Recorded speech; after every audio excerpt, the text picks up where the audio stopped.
Bom dia, a alegria é toda Você nossa. já entra aqui trazendo uma alegria imensa aqui no estúdio, né? Que maravilha.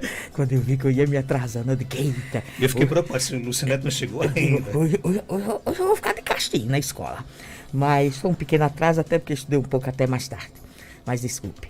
Mas aqui estamos, viu? Dando bom dia para todo o nosso ouvinte, né, da 95, os nossos repórteres aqui, Marcos, e mais companheiros, todo esse aparato de ajudas técnicas, né, para que a gente possa chegar realmente a todas as pessoas, né, que também conosco são apaixonadas pela educação. E aí, começando, e como foi a pandemia, e como está sendo a pandemia? E vocês realmente não pararam? Ora, paramos nada, trabalhamos muito mais, porque tivemos que reinventar todo o processo pedagógico e materializar esse processo. Pois nós tínhamos uma recomendação, né, do governo do nosso estado, através da nossa governadora, a professora Fátima, através do nosso secretário de Estado da Educação, o doutor Getúlio, através da nossa diretora aqui da 10ª DIREC, né, que foi uma verdadeira comandante, né, de uma nave, e colocou em movimento todos nós com um único objetivo: vão ao encontro dos estudantes, vão ao encontro das famílias dos estudantes. O tempo exige esta amorosidade e exige uma certa pressa, pois diante desse quadro de crise sanitária, que nós não tínhamos nem ideia, né? Lá em março, meados de março, a gente só sabia das estatísticas dos outros países. A nossa aqui a gente não tinha a menor ideia do que vinha pela frente. E nós entramos numa construção, né, do projeto para a escola, para as atividades não presenciais. No caso de Caicó, região do Seridó, veio a idealização do EJA em Ação. E através dessa idealização do EJA em Ação, através da nossa coordenadoria, a partir da SUEJA, né, Subcoordenadoria da Educação de Jovens e Adultos, e a nossa coordenadoria aqui da 10ª DIREC, e nós, por sermos um centro, né, o Centro da Educação de Jovens e Adultos, o senador Guerra não podia estar de braço cruzado diante de um apelo e diante de uma exigência pedagógica da natureza da que a gente precisava se envolver, construir e realizar. E foi um pouco disso que houve, que eu estou à disposição, meu repórter, para que a gente possa socializar. O que foi positivo, quais foram as dificuldades, quais foram os impasses que aconteceram, mas afinal de contas, o que foi feito realmente? Além do rádio, a cidade é testemunha de que nós organizamos uma proposta que se viabilizou através do rádio, aproveitando toda essa tradição que o sistema rural tem com a questão do rádio, né? O sistema rural que nasce com a escola radiofônica, né? A justificativa para a concessão desse espaço radiofônico para nós aqui no Seridó, na década de 60, né, início da década de 60, vem de uma necessidade realmente de educação rural, e aí é onde surge, né, toda essa formatação da antiga AM 830, né, hoje FM, Rural FM 102,7. E a partir daquela idealização, foi construindo o projeto EJA em Ação. Vamos para o rádio, vamos conversar com a direção da rádio, vamos ver o que é que nós podemos fazer numa parceria. E aí fomos muito felizes, a DIREC foi muito feliz. A professora Fabiola, a idealizadora do projeto EJA em Ação, muito feliz, pois nós recebemos prontamente um sim da rádio. E aí, qual era o segundo passo? O segundo passo é saber como vamos fazer. Ter a concessão de vir para cá, para sair da escola, pois fisicamente não poderíamos estar lá. Mas precisávamos chegar onde estavam nossos estudantes. E aí a gente ia ampliar a voz dos nossos educadores, via os microfones em um estúdio. E agora? Nós não somos locutores. O professor radiofônico da época só tinha eu. E agora? Como é que nós vamos fazer? Eu era uma das tais que fui convocada para a coordenação e eu dizia muito: o caminho se faz a caminhar.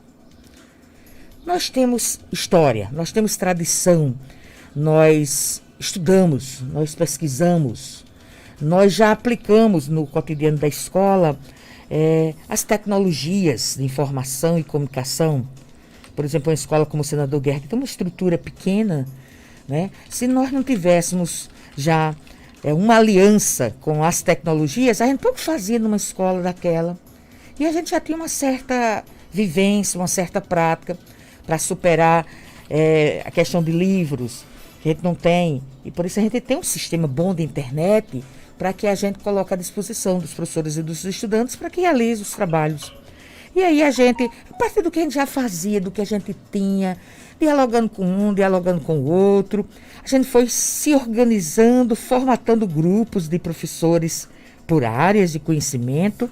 E nós começamos a partir de um manual que a professora Fabíola organizou na época. E aí, ali estavam as bases, estavam os pilares de como que a gente deveria começar. E nós fomos a partir de uma coisa que é muito importante, Marcos, na educação popular, que é a criatividade. O reinventar era o verbo. Ressignificar era o verbo que nós tínhamos na mão para direcionarmos essa ação. E o mais era nós debatermos, conversarmos bastante e organizarmos inicialmente 40 minutos de atividade radiofônica e logo nós passamos para 50 minutos. E uma coisa foi muito importante visualizar naquele momento, audiência. Então, quem está no rádio quer audiência, precisa de audiência. E nós estávamos começando aquele trabalho com tanta boa vontade, com tanto carinho, mas a gente precisava ter essa conferência. Tem audiência mesmo? O objetivo da gente é chegar onde estão os nossos estudantes. A gente está conseguindo chegar? Claro que a gente também não é o profissional do rádio, e a gente assim não tinha tantas noções, mas as redes sociais nos ajudou muito a compreender o alcance desse trabalho. E aí também veio uma coisa do governo para nós assim que ajudou muito, que foi os kits. Os kits que veio para as direções entregar às famílias dos alunos. E naquela oportunidade a gente reorganizou todos os grupos de WhatsApp dos nossos estudantes. Pois à medida que a família vinha à escola, claro, seguindo todas as medidas de segurança, a gente atualizava os dados, endereço, contato telefone, perguntava se tinha o WhatsApp. E nós rearticulamos todo o processo e com a ajuda de todos os nossos professores do Senador Guerra, que no primeiro momento não acharam a ideia assim tão convincente não. Mas logo quando viram os primeiros programas, se animaram muito.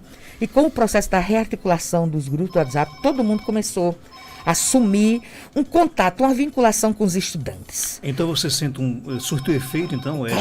Claro. Foi o instrumento de mobilização para nós. Você consegue identificar algumas semelhanças com o trabalho que você fazia no MEB? Consigo. Há quantos anos atrás, mais ou menos? Veja só, o MEB começa aqui no início da década de 60, né? E nós fomos aqui com o funcionamento do MEB até comecinho de 90, década de 90, né? E a nossa experiência o MEB continua ainda em outros estados, mas para nós aqui parou-se a experiência. Mas o que é que eu entendo que tem de semelhança? Primeiramente, o MEB como também uma prática de educação popular. Por que é popular, gente? Porque tem mobilização, porque tem reflexão, porque tem ação, porque tem significação. E ainda por que popular? Porque ela parte de uma problematização, ela parte de uma necessidade. Na época, o MEB partiu da necessidade de que nós não tínhamos escola, que o analfabetismo chegava na escala de 40% da nossa população. O nosso camponês ainda era mais prejudicado por isso, porque aí que não tinha escola no meio rural. As distâncias eram grandes, tudo era muito mais precário naquele momento ali. Então, a idealização vem da escola radiofônica para atender essa realidade do analfabetismo, do distanciamento, do enfrentamento da pobreza, da questão da falta de que a gente precisasse assim, ter uma organização mínima também para funcionarmos. E aí o MEB também nasce muito com o ideário de fortalecer a organização dos trabalhadores rurais. Os primeiros sindicatos da nossa região são organizados a partir dessa iluminação pedagógica que o movimento de educação de base fazia. E aí, para hoje, qual era a necessidade de organização que nós precisávamos? Nós precisávamos lançar mão de todos os parceiros que fossem possíveis adentrar o nosso projeto para nos ajudar. E aí a gente conseguiu, viu? A 10ª Direc, através de sua coordenação pedagógica, através de seus assessores técnicos, todos se envolveram nessa construção, quer seja da EJA ou não, todos. E aí, quando nós trouxemos a parceria das escolas através dos diretores, que houve reunião com os diretores, com os coordenadores pedagógicos, e o convite para que nós adentrássemos ao projeto para realizá-lo, a gente entende que houve uma forte organização da gente, com um olhar pedagógico de enfrentamento do tempo da pandemia. E aí o nosso tema gerador foi exatamente esse. A justificativa da existência do projeto é exatamente a realidade da pandemia. E para que a gente queria os microfones de uma rádio? Era exatamente para ajudar no processo de conscientização da nossa população. E nessa população estão nossos alunos, considerando a sua área também de dificuldades. Nós temos muito aluno do meio rural, muitos alunos dos bairros mais populares da cidade, pois o nosso público de EJA é um público que realmente, numa hora como esta, são os mais atingidos. E aí sai também uma carta da subcoordenadoria de EJA, da professora Liz, né, a nossa conterrânea daqui de Caicó, nos sensibilizando os estudantes todos, para que a gente compreendesse que não se tratava de aula. Não é aula no modelo que a gente chama de convencional. É um apoio? Seria um apoio e, sobretudo, uma vinculação. Era uma aproximação para sabê-lo como eles estavam, o que eles estavam necessitando. E a gente pode perceber, Marcos, que as pessoas estavam, sobretudo, necessitando do apoio psicológico. Você esperava, Fabiola, a Suemira, os professores que estão envolvidos nesse projeto, esperava que ele repercutisse tanto. Hoje, Folha de São Paulo já destacou, G1, a Rádio Bandeirantes me ligou esta semana e quer falar com vocês, fazer uma reportagem. Então, um projeto que nasceu aqui em Caicó, o EJA em Ação, hoje repercute no Brasil todo. Vocês esperavam que houvesse essa repercussão? Não, nós não esperávamos. Nós tínhamos temores até de que nós tivéssemos dificuldade de chegar a 100% dos nossos alunos. Conseguiu chegar já? Em que eu digo 100%? Veja só, Marcos, todas as escolas foram convidadas, e isso não é só a rede de EJA não, viu? Toda escola pública, através do direcionamento aqui da nossa 10ª Direc, as demais Direcs, foram orientadas para buscar os estudantes onde eles estivessem. Não para transmitir aulas remotas, não para dar conteúdos, pois nós entendemos que não vinha o caso. O maior conteúdo do hoje é a vida. E a gente precisava, desde o explicar da importância do uso de uma máscara, até apresentar estatística, porque eu não sei se você percebe, você como um repórter, não sei se você percebe, que nós temos gente na nossa população ainda que não acredita que existe essa doença. Com certeza. Ainda e tem. Muitas pessoas, inclusive. Viu? No início, a gente fazia muitos telefonemas para os alunos e a gente notava que ele dizia, mas professor, essa doença não existe não. Essa doença está sendo inventada aí pelos políticos. E a gente dizia, não, meu filho, pelo amor de Deus, não trate uma coisa tão grave de uma forma tão simples. E em cima dessa realidade é que a gente formatou aqueles primeiros programas, né? Nós passamos quase um mês com o tema, né, do Covid-19, e as várias áreas, como a área de ciências biológicas e exatas, a área de humanas, a área das linguagens, através de seus componentes curriculares dentro daquela área, de forma articulada e organizada, trabalhava os subtemas dentro desse tema maior, que era o Covid-19, passando aquela informação necessária do cuidado com a vida. E, sobretudo, o programa também teve um caráter de falar das desigualdades sociais. A gente também precisa fazer essa pergunta, né? Quem mais é atacado pela problemática do coronavírus, pela problemática do Covid-19, se não o nosso povo, mais afastado, por que não dizer excluído das políticas públicas gerais? Ora, se falou-se que era necessário o isolamento e por isso fomos todos para casa, né? Vários decretos desde o meado de março para permanecermos em casa. Nós todos que fazemos escola estamos em casa.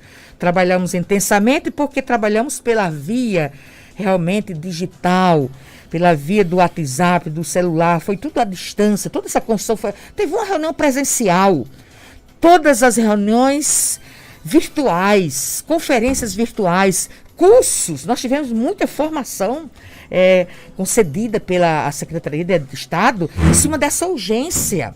E porque a gente também tem aquela pergunta, como é que nós vamos chegar em alguns setores ainda que é muito difícil, como é o caso do presídio, como é o caso dos meninos que estão em medida socioeducativa lá no CASE e CASEP. O que é que vocês resolveram fazer, então? Aí, com essa angústia todinha, a gente olhava para um canto, olhava para o outro, porque também tem as medidas internas. Mas a angústia não combina com você, né? Não combina não, porque a gente vai para desafiar. Vamos desafiar o que vamos fazer. Todo santo dia a gente pensava uma coisa, ligava, não dava muito certo, mas vamos tentar. Aí foi quando chegou a ideia, que também era uma lembrança do MEB, as cartas.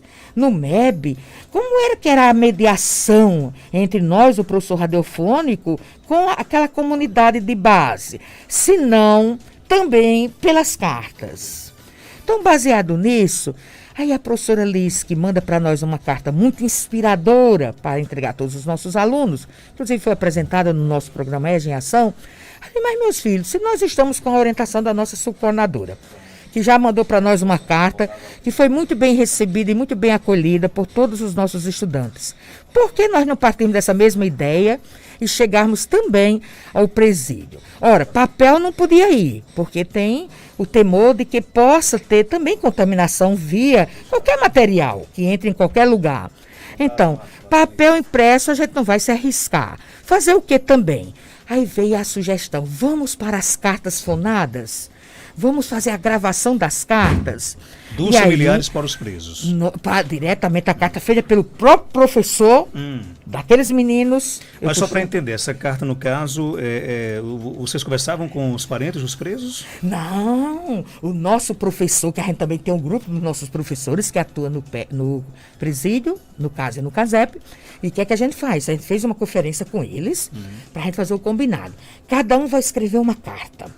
Porque do uma carta motivacional. Do último dia que eles saíram de lá, ninguém falou mais com ninguém, porque não foi possível. Ver o corte aí do decreto, ninguém entrou mais em lugar nenhum.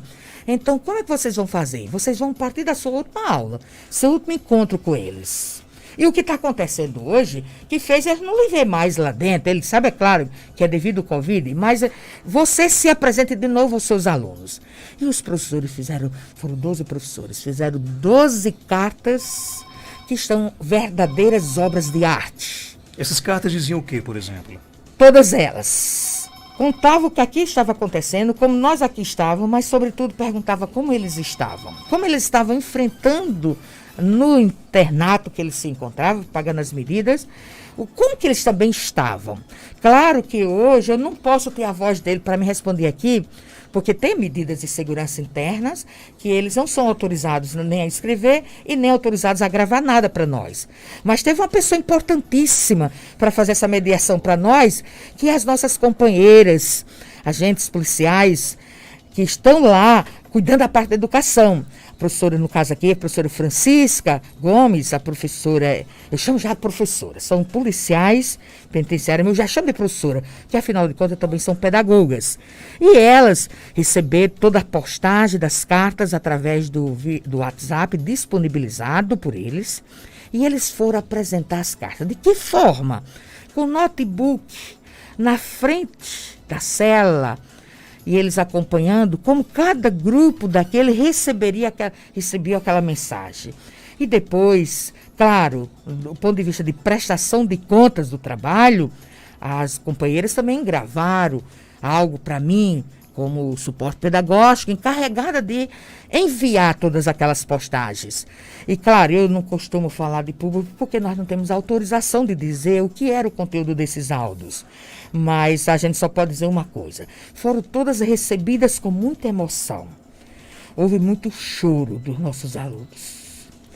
Pois os nossos alunos também demonstravam a preocupação com seus familiares. E aí, se eu tiver de dar um nome à primeira semana das cartas, que foi a semana passada, agora já é a segunda, onde já foram postadas todas as cartas da segunda semana. E o tema dessa semana foi o São João, tendo em vista que nós estávamos no São João.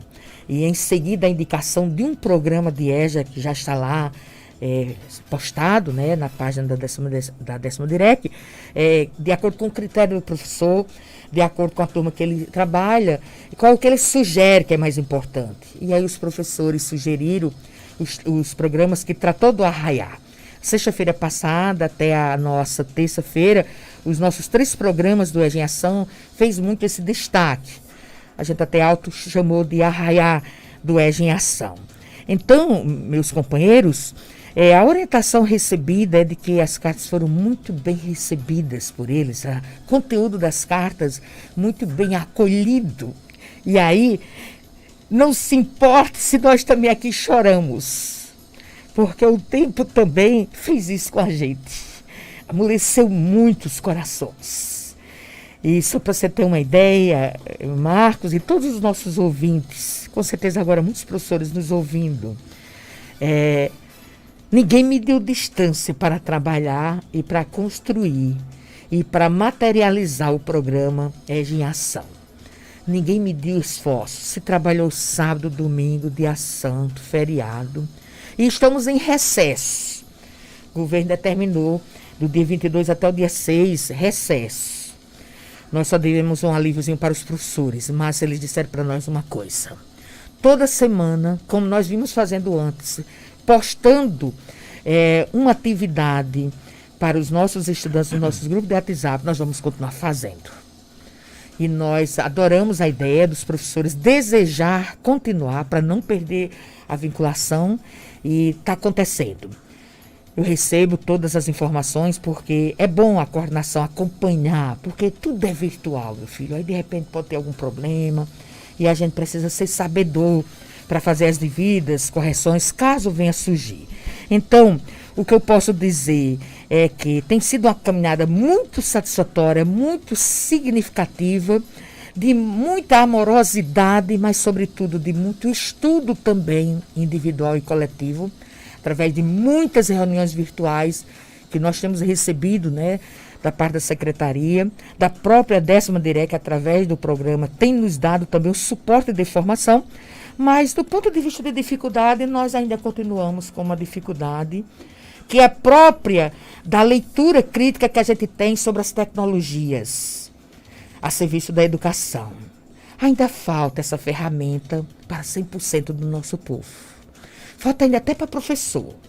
E ainda há em nós um limite quanto ao domínio, acesso e domínio dessa ferramenta, como ela existe. E aí, o que foi de positivo nessa história é que também houve um aprendizado muito grande. Como é que eu posso aproveitar um grupo de WhatsApp e continuar com a missão dessa que nós chamamos de ciclo de cultura virtual no âmbito do chão da escola, tudo nesse exercício online. E aí, a gente sente também que, diante da precisão que foi grande demais, nós também avançamos no domínio, na apropriação dessas ferramentas. Uma delas é a própria locução. Não eram todos que estavam encorajados para enfrentar os microfones.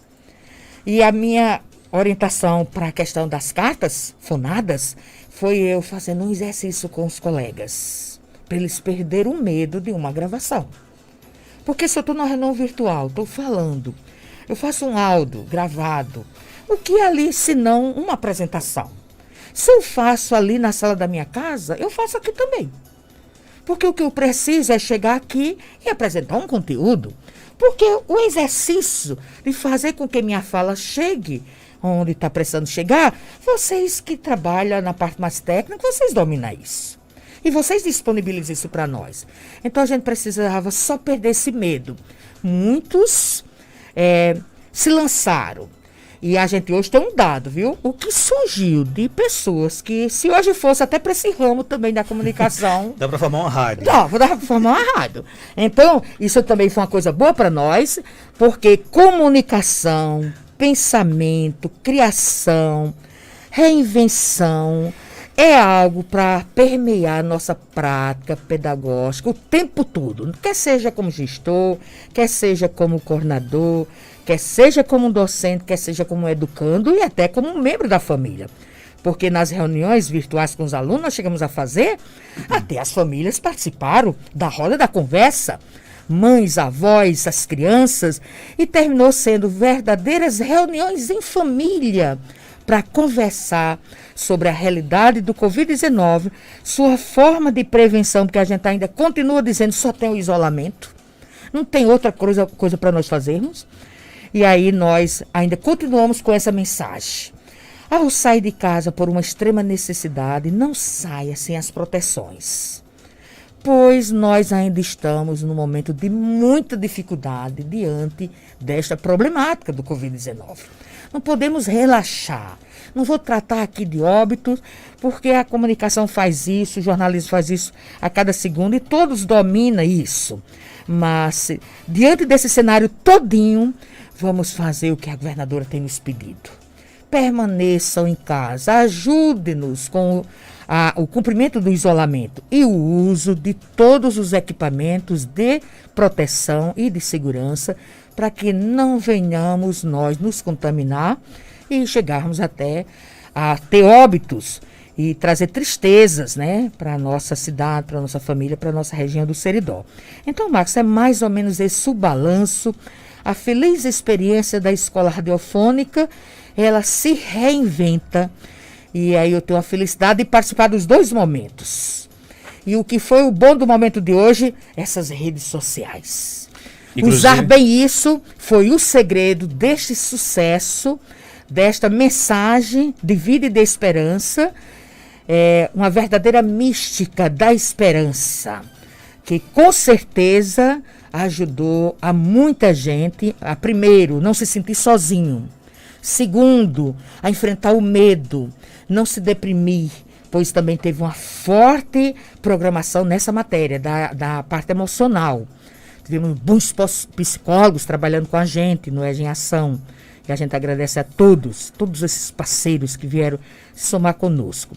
E aí, estamos nesse recessozinho, está tendo reprise dos programas, a gente selecionou. E volta já, né? Volta, dia 7 a gente volta com uma programação assim daquelas, né? Daquela de tirar o chapéu para convencer a todos nós da necessidade de continuarmos motivados até o dia de precisarmos voltar para as nossas realidades presenciais, conforme um bom Criador vai nos conceder, se Deus quiser. Eu quero aqui parabenizá-la, né, em seu nome, todos os professores envolvidos nesse projeto. Aqui no Facebook, muitos comentários, seu fã-clube aqui está imenso. Alaci Bernardo, Lucineto, uma referência da Escola Radiofônica.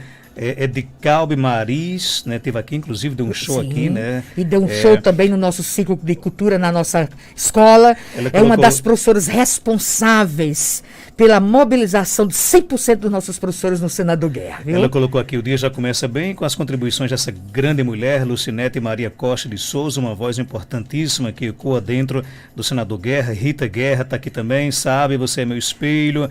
João Medeiros, professor Lucinete, é um ser humano perseverante. Nas aulas do MEB em 80, ela já tinha esse mesmo entusiasmo.